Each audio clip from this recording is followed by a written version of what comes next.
Bienvenue sur la chaîne Interprétation biblique du Coran. Est-ce que Dieu a besoin de la prière des humains pour exister? Est-ce que l'obligation des 5 prières quotidiennes en islam pèse lourdement sur la poitrine des fidèles? Pour un musulman exemplaire, il faut accomplir tout un ensemble de rituels spécifiques à la prière. Il faut se réveiller à l'aube pour accomplir la prière du l'aube. Il faut faire les ablutions 5 fois par jour. La tâche n'est pas tout à fait commode pendant l'hiver, sans oublier les cas de la maladie quand il s'impose.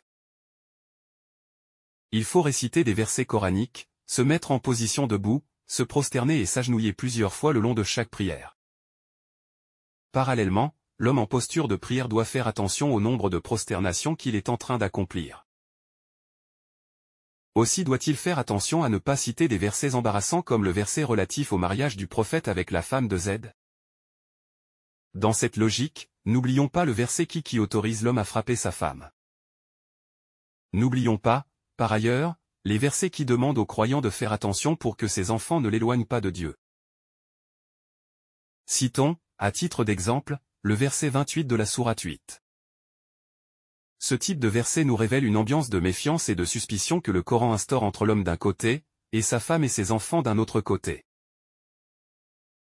Sur le plan communautaire, la prière collective est plus prisée que la prière accomplie isolément à la maison ou dans un coin dans la mosquée. Cette prière communautaire ajoute d'autres fardeaux qui mettent à l'épreuve la foi du croyant.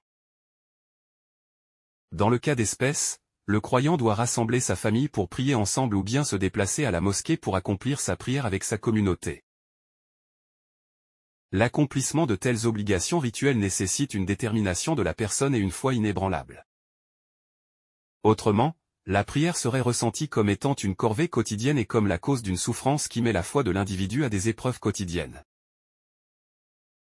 Évidemment, tout retard dans l'accomplissement de la prière ne ferait que cumuler le nombre de prosternations et d'agenouillements quand la personne cherche à rattraper le retard.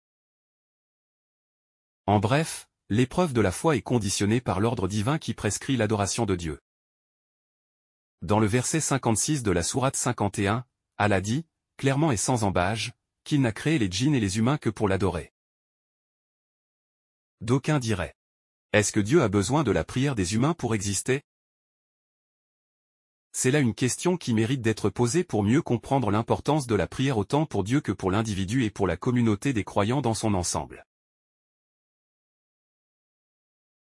En attendant la prochaine édition, je vous invite à vous abonner à la chaîne, à commenter, à aimer la vidéo et à la partager.